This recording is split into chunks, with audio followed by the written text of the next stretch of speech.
Hello everyone, आज हम बात करने वाले हैं आईपीओ को लेके। आईपीओ जो अभी मार्केट में आया हुआ है जो वो है गोदावरी बायो रिफाइनरीज लिमिटेड। तो आज हम इसके बारे में डिस्कस करेंगे कि क्या ये आईपीओ के फाइनेंशियल्स हैं, ये कंपनी क्या करती है और क्या इसमें आप अप्लाई कर सकते हैं या नहीं। लेकिन जो भी मैं यहाँ पे आपको एनालिसिस देने वाला हूँ वो मेरे खुद के एनालिसिस हैं। इससे मेरा ये कहने का मतलब नहीं है कि आप इसे अप्लाई करिए या ना करिए, बट मैं सारे लिस्ट और उसके प्रोज एंड कॉन्स आपके साथ डिस्कस करूँगा। उसके बाद आप खुद डिसाइड कर सकते हैं कि क्या इस आईपीओ को अप्लाई करना है या नहीं करना है। बात करेंगे गोदावरी बायो रिफाइनरीज लिमिटेड। ये कंपनी इनकॉर्पोरेट हुई थी 1956 में और ये एक bio refineries limited manufacturing ethanol based chemical company है जो इंडिया में सबसे लीडिंग है।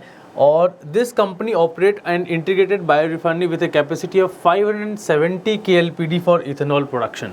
तो 570 KLPD इथेनॉल प्रोडक्शन करती है ये कंपनी। और इस कंपनी के अगर डिटेल में जाएं तो ये कंपनी इंडिया की सबसे लार्जेस्ट प्रोड्यूसर ऑफ एमपीओ है। इनके कैपेसिटी इतनी ज़्यादा है कि ये वर्ल्ड बेस में भी इंस्टॉल्ड है। It is only the two manufacturer of natural one three butane diol and only the company in India that makes a bio ethyl acetate. तो इंडिया में सिर्फ एकमात्र कंपनी है जो ये बायो इथाइल एसीटेट बनाती है। इस कंपनी के प्रोडक्ट में और भी चीज़ें इंक्लूड करती है जैसे बायो बेस्ड केमिकल, शुगर और बहुत सारे इथेनॉल के अलग अलग ग्रेड्स जो ये बनाते हैं। And these products are used in industry such as food, beverages, pharmaceutical and flavours and fragrance, fuels की तरह भी इसे यूज़ करते हैं हम। एंड इवन इन कॉस्मेटिक्स, हम इसे कॉस्मेटिक्स में भी यूज़ करते हैं। इसके अलावा अगर मैं कंपनी के बारे में बात करूं कि 2024 तक the company has obtain 18 patents and receive 53 registration for these product and processes across the various country।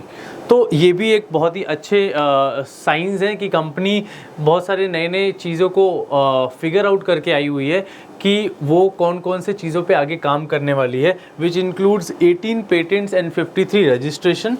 This company client base includes marquee players such as Hershey's, Hindustan, Coca Cola and Techno Wax chemicals, Lanxess India private limited. तो बहुत अच्छे कंपनियों के साथ इनके client base भी है। This company customer are over in 20 countries, 20 countries में इनके कस्टमर्स हैं। That includes Australia, China, Germany, France, Italy, Japan, Kenya, Netherland, Singapore, UK and UAE, Indonesia, United State. तो ये कंपनी ऑपरेट कर रही है और इनके जो कस्टमर सर्विसेज हैं वो इतने कंट्रीज़ में है, which is also a very good sign. इसके अलावा अगर मैं बात करूं कि अब हम डिटेल में बात करते हैं कि आईपीओ कब शुरू हुआ है, आईपीओ के डेट्स क्या हैं। तो आईपीओ जो जिस दिन मार्केट में आया है वो है 23 अक्टूबर से लेके 25 अक्टूबर। इसके बीच में वो आप अप्लाई कर सकते हैं। फेस वैल्यू इस शेयर का 10 रुपये है। प्राइस बैंड जिसके बीच में लिस्ट होने के लिए है दैट इज़ फ्रॉम 334 टू 352, जिसका लॉट साइज जो है वो 42 शेयर्स का है। तो टोटल जो इश्यूज़ हो रहे हैं दैट इज़ 1,57 लाख के आसपास के शेयर्स हैं जो इशू साइज़ है इनका। उसके बाद जो फ्रेश इश्यूज़ आने वाले हैं मार्केट में दैट इज़ 93 लाख शेयर्स हैं अराउंड, जिसमें से offer for sale is 65 lakh shares. इसकी टाइमलाइन समझ लेते हैं कि इसकी टाइमलाइन क्या है। तो आईपीओ जिस दिन ओपन हो रहा है दैट इज़ वेंसडे 23 अक्टूबर और इसकी क्लोजिंग डेट है फ्राइडे 25 अक्टूबर को। बेसिस ऑफ अलॉटमेंट जो होगा वो मंडे के होगा that is 28 October. Initiation of refund again from the next day 29 अक्टूबर। जो शेयर्स आपके अकाउंट में क्रेडिट होने वाले हैं, जो डीमेट में क्रेडिट होंगे, वो भी 29 अक्टूबर को होगा that is on Tuesday and listing will be on Wednesday that is 30 अक्टूबर। अब थोड़ा सा हम इसके फाइनेंशियल इन्फॉर्मेशन को भी समझेंगे। Godavari bio refineries limited revenue decreased by -15.92% and the profit after tax dropped to -37.37% between the financial year ending from 31st March। ये एक ड्रॉबैक हमें देखने को मिला है कि रीसेंट ईयर में जो इनके रीसेंट फाइनेंशियल्स में इनके प्रॉफिट में भी ड्रॉप आया है, इनके रिवेन्यू में भी ड्रॉप आया, और ये किस लिए हुआ है वो भी हमें समझने की ज़रूरत है कि ऐसे क्या चेंजेस की वजह से ये चीज़ देखने को मिला है. So the reason behind this setback is that it suffered a setback in financial year 23 and FY24 following the government banning the ethanol production and the natural calamities during that period. तो इस समय जो ethanol के production था उस पे restrictions आ रखे थे गवर्नमेंट के, which is now easing on, जो कि ऑब्वियसली इनके लिए फिर से एक गुड साइन है कि जो ईजिंग है गवर्नमेंट की तरफ से इथेनॉल प्रोडक्शन को वो किया गया है, जिसकी वजह से इनके it might going to again gain their sales and the profit as well.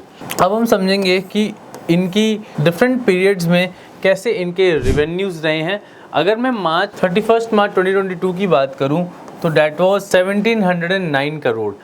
मार्च 31 पे वो इंक्रीज़ होके हो गया था 2000 करोड़ के आसपास. Again in 31 March is like 17 crore and अभी 30 जून को 2024 में देखें तो 525 करोड़ के आसपास का रेवेन्यू है.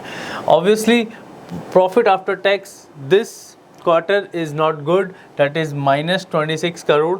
बट टोटल बोरोइंग जो है वो भी इनके पास अभी के लिए ऑलमोस्ट स्टैग्नेंट है. तो ये थोड़ा सा सेटबैक है कि अगर हम फाइनेंशियल्स को देख रहे हैं तो वो हमें उतने स्ट्रॉन्ग नहीं दिख रहे हैं. बट गिवन डैट अभी जो गवर्नमेंट रेस्ट्रिक्शंस थे वो ईज ऑन हो रहे हैं, which can be a good sign कि जिसमें ये चीज़ें स्पाइक कर सकती हैं. सो अगर मैं कंक्लूड करूं कि क्या ये IPO आपके लिए अप्लाई करने के लिए कैसा है, तो this company is the largest manufacturer of MPO world wide and is engaged in ethanol based speciality chemicals. It suffered a setback in FI and FY24 due to the government के restriction की वजह से जो ban था.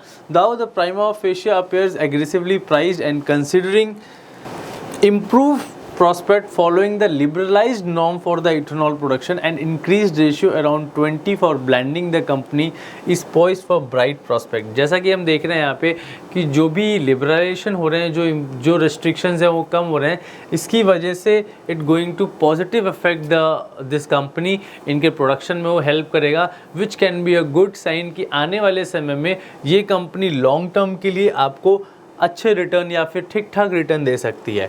सो ये हमने देखा कि इस कंपनी के मोटा मोटी हमने फाइनेंशियल्स भी समझ लिए कि financial is not that good, but आगे स्कोप अच्छा दिख रहा है बिकॉज जिस सेगमेंट में, जिस इंडस्ट्री में हम यूज़ करते हैं इनके products, which is quite vast जो हम यूज़ करते हैं, which is also a very good sign कि हमें आने वाले समय में भी इसके ग्रोथ लॉन्ग टर्म में अच्छा देखने को मिल सकता है. तो अगर ये IPO आपको समझ में आ रहा है तो ये IPO आप अप्लाई कर सकते हैं. Friday is the last date and आज भी आप अप्लाई करके देखें तो आपके पास अभी एक दिन और बचा हुआ है. You can again go and take more research on this अपने हिसाब से भी कि आपको एक ऐसा IPO लगता है. मैं इस IPO में ज़रूर अप्लाई कर रहा हूँ और मैंने ऑलरेडी कर चुका हूँ. और इसकी GMP अभी देखा जाए कि मार्केट में GMP कितनी चल रही है, date is around 25 rupees, which is not that high, but as in term मैं लॉन्ग टर्म के लिए इस IPO में अप्लाई कर रहा हूँ, not for the listing gain. तो अगर आपको भी इस IPO में कुछ इंटरेस्ट आता है तो आप अप्लाई कर सकते हो और इसका लास्ट डेट जो होगा दैट इज़ फ्राइडे. सो इस IPO को इंटरेस्टिंग फैक्टर जो समझ में आए मुझे, that is the kind of product they are producing and उसके वास्ट यूजेस हैं. वो चीज़ एक ऐसी है जो दैट्स अ गुड साइन कि ये चीज़ आगे मार्केट में इनके लिए इट्स अ गुड साइन कि वो इम्प्रूव करेगी इनके सेल्स और इनके ग्रोथ में भी.